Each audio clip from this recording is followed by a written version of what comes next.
ആ ഗർഭം അലസിപ്പോകുന്നു. ഇതിൽ ജിന്നിന് ശൈത്താനുകൾക്ക് വല്ല പങ്കുമുണ്ടോ എന്നാണ്. എന്താണ് അദ്ദേഹത്തിന്റെ മറുപടി? നഅം, അതേ പങ്കുണ്ട്. ഖദ് തുഅസ്സിറു ശയാത്തീൻ, പിശാചുക്കൾ അതിൽ സ്വാധീനിക്കുന്നുണ്ട്. തദ്രിബു ബത്നൽ മർഅ വതുസബ്ബിബു സുഖൂതൽ ജനീൻ, സ്ത്രീയുടെ വയറിന് പിശാച് അടിക്കുകയും അങ്ങനെ ആ കുഞ്ഞ് അബോർഷൻ സംഭവിക്കാൻ അത് കാരണമായി തീരുകയും ചെയ്യുന്നു.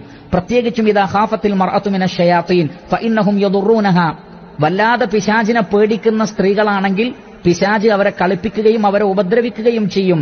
ഫഇന്നഹും യദ്രിബൂനഹാ വയുസ്ഖിതൂന ഹംലഹാ ഔ യഖ്തുലൂനഹു, അങ്ങനെ അവർ സ്ത്രീകളെ അടിക്കുകയും അല്ലെങ്കിൽ അവരുടെ വയറ്റിന് അടിക്കുകയും അങ്ങനെ ആ കാരിയിങ്, ആ ഗർഭം അലസാൻ അത് കാരണമായി തീരുകയും ആ കുഞ്ഞിനെ കൊല്ലുകയും ചെയ്യുന്നു. അസ്സലാമു അലൈക്കും വറഹ്മത്തുള്ളാഹി. സഹോദരങ്ങളെ, ഇത് സിറാജുൽ ഇസ്ലാം ബാലുശ്ശേരി വെച്ചാൽ ഇപ്പോഴത്തെ വിസ്ഡം വിഭാഗത്തിലെ ഏറ്റവും വലിയൊരു മുഫ്തിയായിട്ട് അറിയപ്പെടുകയും ഒരുപാട് ക്ലാസ്സുകളൊക്കെ എടുക്കുകയും പല വിഷയങ്ങൾ ഫത്വ കൊടുക്കുകയും ഒക്കെ ചെയ്യുന്ന ഒരു വലിയ പണ്ഡിതൻ. ഇദ്ദേഹത്തെയൊക്കെ പറ്റി വിസ്ഡത്തിൻ്റെ പ്രവർത്തകർ പറയുന്നത് മഹാപണ്ഡിതനാണ്, വലിയ ആലിമാണ്, വലിയ ഷെയ്ഖാണ് എന്നൊക്കെയാണ്.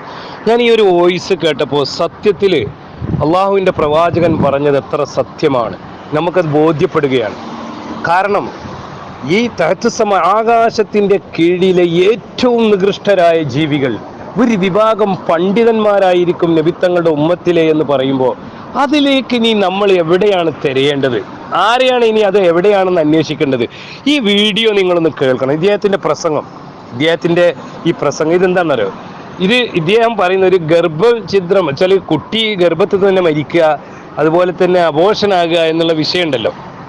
ഇത് സത്യത്തിൽ നമ്മൾ കേൾക്കുമ്പോൾ ഇത് എന്തിനാ ഇദ്ദേഹം ഇത് പറയുന്നത്? ഈ പൊതുജനങ്ങളുടെ ഇടയിലേക്ക് എന്തിനു വേണ്ടിയാണ് പൊതുജനങ്ങളുടെ ഇടയിലേക്ക് ഇത് പറയുന്നത്? ഇതൊരു പണ്ഡിതന്റെ ഒരു അഭിപ്രായം എടുത്തിട്ട് പറയാണ്.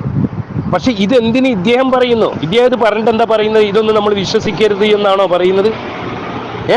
അള്ളാഹു മുമ്പേ ലൗൽ മഹ്ഫൂദിൽ രേഖപ്പെടുത്തി വെക്കുകയും നമുക്ക് എത്ര കുട്ടികൾ വേണമെന്നും നമ്മുടെ കുട്ടി എത്ര മാസത്തിൽ അത് അബോർഷനായി പോകണമെന്നും ആ കുട്ടിക്ക് ഗർഭത്തിൽ മരിക്കണമെന്നോ എല്ലാം അള്ളാഹു മുമ്പ് രേഖപ്പെടുത്തി വെച്ചതാണെന്നും ആ മനുഷ്യന് ചിലപ്പോൾ മുഴുവൻ ആൺകുട്ടികളെ കൊടുക്കും, അല്ലെങ്കിൽ പെൺകുട്ടികളെ കൊടുക്കും, അല്ലെങ്കിൽ കുട്ടികളെ ഇല്ലാതെ കൊടുക്കും. ഇതെല്ലാം പരിശുദ്ധ ഖുർആനിൽ പറഞ്ഞതാണെന്നും ഇത് ലോകത്തൊരാൾക്കും കൈകടത്താൻ പറ്റില്ലെന്നും അള്ളാഹിന്റെ അധികാരപരിധിയിലുള്ള വിഷയമാണെന്നും അള്ളാഹിന്റെ അധികാരപരിധിയിൽ ഒരു പിശാചിനും ഒന്നും ചെയ്യാൻ പറ്റുകയില്ലെന്നും അള്ളാഹു ഉദ്ദേശിക്കുന്ന കാര്യങ്ങൾ ഉദ്ദേശിക്കുന്ന സബബിലൂടെ ഉദ്ദേശിക്കുന്ന സമയത്ത് അള്ളാഹു ആണ് നടത്തപ്പെടുന്നതെന്നും അതിൽ ആർക്കും ഒരു പങ്കില്ലെന്നും വിശ്വസിക്കുകയും പഠിക്കുകയും പഠിപ്പിക്കുകയും ഒക്കെ ചെയ്യേണ്ട മനുഷ്യന്മാർ പിശാചിന് വേണ്ടി വാദിച്ചു.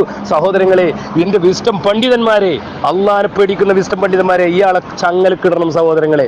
ഇതൊരു പരീക്ഷണമാണ്. മുസ്ലിമീങ്ങൾക്ക് സിറാജ് ബാലുശ്ശേരിയെ, ഫൈസൽ മൗലിയെ പോലുള്ളവർ ഒരു പരീക്ഷണമാണ്, വിശ്വാസികൾക്കുള്ള ഒരു പരീക്ഷണമായി കാണണം. ഇതിൽ എന്തൊക്കെയാ പറയുന്നത്? അബോർഷൻ നടക്കുന്നത് പിശാച് വയറ്റിൽ ചവിട്ടുകയാണ് എന്ന്. പിശാച് വയറ്റിൽ ചവിട്ടിയിട്ടാണ് അബോർഷൻ വരുത്തുന്നത് എന്ന്. നിങ്ങളൊന്ന് ഇതൊരു മുജാഹിദുകളുടെ ഇടയിലേക്ക്, സമസ്തയുടെ ഇടയിലേക്ക് പറയണേ പോട്ടെ എന്ന് വിചാരിക്കുക. അതുപോലെ തന്നെ കുട്ടി ഈ ഗർഭത്തിൽ മരിക്കുന്നില്ലേ, പിശാച് കൊല്ലുകയാണെന്ന്. അള്ളാന്റെ ഒരു വാക്ക് ഇയാൾക്ക് മിണ്ടാൻ പറ്റിയോ? പടച്ചവനെ പറ്റിയ ഒരു വാക്ക് ഇയാൾക്ക് പറയാൻ പറ്റിയോ എവിടെയെങ്കിലും? എന്താ അള്ളാന്റെ ആ സമയത്തൊക്കെ അള്ളാഹുവിന്റെ റോൾ എന്താ?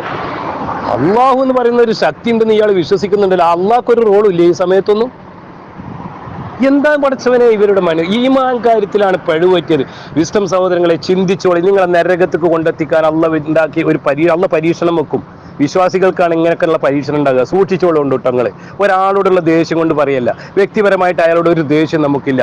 അള്ളാഹു അദ്ദേഹത്തിന് ഹിദായത്ത് നൽകട്ടെ, പടച്ചവൻ നമ്മൾ ഹിദായത്തിൽ ഉറപ്പിച്ച് നിർത്തട്ടെ. നിങ്ങളൊന്ന് ആലോചിച്ച് നോക്കും, ഇത് എന്തിനാണ്? ഈ ഒരു പണ്ഡിതന്റെ ഉദ്ധരണിയാണെന്ന് വെക്കുക.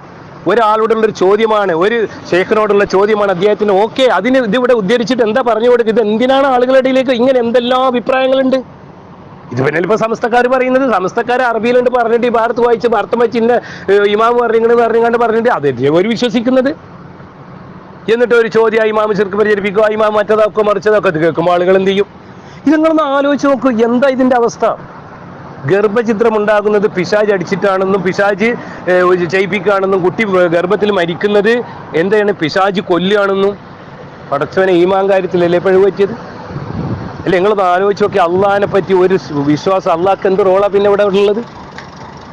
ഇതെന്ത് പറ്റി? ഇതാണ് പിശാചുക്കളോട് നമ്മൾ സഹായം തേടിയാൽ, ശിർക്കാകാത്തൊരു സഹായത്തട്ടം നമുക്കുണ്ടെന്ന് വിശ്വസിച്ചാൽ ജിന്ന് പിശാചുക്കളുടെ കഴിവുണ്ട് എന്ന് വിചാരിക്കുന്ന കഴിവുകളിലൊക്കെ വെച്ച് നമുക്ക് ചോദിച്ചാൽ അത് ശിർക്കാകില്ലെന്ന് വിശ്വസിച്ച് പ്രചരിപ്പിച്ചാൽ പിശാചിന്റെ അനുയായിയായി മാറും. അവൻ പിന്നെ അവന്റെ കൂടാണ്ട് പോകും. അവൻ എങ്ങനെ നയിക്കുന്നു അതിലേക്ക് ഇവരാണ്ട് പോകും. കാരണം അതങ്ങനെ അള്ളാഹു ഒരു സത്യമൊക്കെ മനസ്സിലാക്കി കൊടുത്തിട്ട് കഴിഞ്ഞിട്ട് പിന്നെ പിശാചിന് ആ ഒരു ഭാഗത്ത് കണ്ട് പോകണേ പഠിച്ച ആണ്ട് വിടുമല്ലോ അങ്ങോട്ട്, പിന്നെ ആണ്ട് പോയിക്കോട്ടെ എന്ന് വിചാരിക്കുമല്ലോ കൂടെ. ഇതെന്താ അവസ്ഥകളൊന്ന് ആലോചിച്ച് നോക്കി.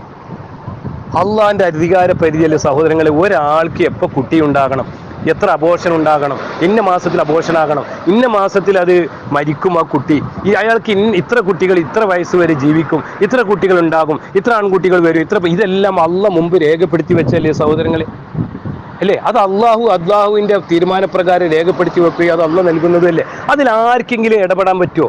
ആർക്കെങ്കിലും അധികാരമുണ്ടോ? ആർക്കെങ്കിലും അങ്ങനെ ചെയ്യാൻ പറ്റുമോ? പറയും നിങ്ങൾ. ഇല്ലല്ലോ. പിന്നെ അള്ളാഹ് ഇപ്പോൾ ഗർഭഛിദ്രം ഉണ്ടാകാറുണ്ട്, അല്ലെങ്കിൽ ഇപ്പോൾ ഒരു വീണും, അല്ലെങ്കിൽ വയറ്റിനെന്തി തട്ടി, അല്ലെങ്കിൽ പെട്ടെന്ന് എവിടെയെങ്കിലുമൊക്കെ ആക്സിഡന്റ്, ഇങ്ങനെയൊക്കെ വരും. അതൊക്കെ അള്ളാഹ് മുമ്പ് രേഖപ്പെടുത്തി വെച്ചതും അള്ളാഹിന്റെ തീരുമാനപ്രകാരം അള്ളാഹിന്റെ പൂർണ്ണ അധികാരത്തിലുമുള്ളതാണിത്. അതിൽ ഒരു പിശാചിനും ഒരു ശൈത്താനും ഇടപെടാൻ പറ്റൂല. ഒരാൾക്കും അതിന് ഒരു സമ്മതിയത്തില്ല. അള്ളാഹ് എന്തുദ്ദേശിക്കുന്നോ അള്ളാഹ് ഉദ്ദേശിക്കുന്ന സമയത്ത് ഉദ്ദേശിക്കുന്ന സ്ഥലത്ത് വെച്ച് ഉദ്ദേശിക്കുന്ന കാര്യം അള്ളാഹു നടത്തപ്പെടും. അള്ളാഹു ഉദ്ദേശിക്കുന്ന സബബിലൂടെ. ഈ സബബുകൾക്ക് സമ്മതിയത്തില്ല, അവർക്കൊന്നും ചെയ്യാൻ പറ്റില്ല. ഇപ്പൊ ചിലപ്പോൾ വീണിട്ടായിരിക്കും പോവുക, ചിലപ്പം കക്കൂസിലായിരിക്കും പോവുക, ചിലപ്പോൾ എവിടെയെങ്കിലും ആക്സിഡന്റിലായിരിക്കും പോവുക, ചിലപ്പോൾ പ്രസവിക്കുമ്പോഴാവും മരിക്കുക, ചിലപ്പോൾ പ്രസവിക്കുന്നതിന് മുമ്പായിരിക്കും മരിക്കുക. അതിനെന്തെങ്കിലും കാരണമുണ്ടാവും. അതിൻ്റെയൊക്കെ അധികാരം ആരുടെ കയ്യിലാ? പിശാചിന്റെ കയ്യിലാ? പിശാചിന് തോന്നുമ്പോൾ ചെയ്യാൻ പറ്റുമോ? പിശാചിന് തോന്നുമ്പോൾ കൊല്ലാൻ പറ്റുമോ? പിശാചിന് തോന്നുമ്പോൾ എന്തൊക്കെയാ ഇതിൽ പറയുന്നത്? പിശാചിനെ ഭയപ്പെട്ട് പിശാചിനെ പേടിച്ചിരുന്ന പിശാചി അങ്ങനെ ആക്കും, പിശാചിനെ ഇഷ്ടപ്പെട്ട പിശാചി ഇങ്ങനെ ആക്കും. പടച്ചവനെ റബ്ബേ, വിശുദ്ധ സഹോദരങ്ങളെ, പണ്ഡിതന്മാരെ, കുഞ്ഞു മുഹമ്മദ് മദനി പറപ്പൂരടക്കമുള്ള ഇതിൽ ഒരുപാട് നല്ല പണ്ഡിതന്മാരെ എനിക്കറിയാം വ്യക്തിപരമായിട്ട്. ഈ വിശ്വാസമൊന്നും ഇല്ലാതെ പക്ഷേ അതിൽ നിൽക്കുന്ന ഹുസൈൻ സലഫി അടക്കമുള്ളവർ, നിങ്ങളൊക്കെ മിണ്ടാതിരുന്നോളി. മിണ്ടാതിരിക്കുന്നവർക്കുള്ള ശിക്ഷ അള്ളാഹുവിന്റെ പ്രവാചകൻ വേറെ പറഞ്ഞിട്ടുണ്ട്.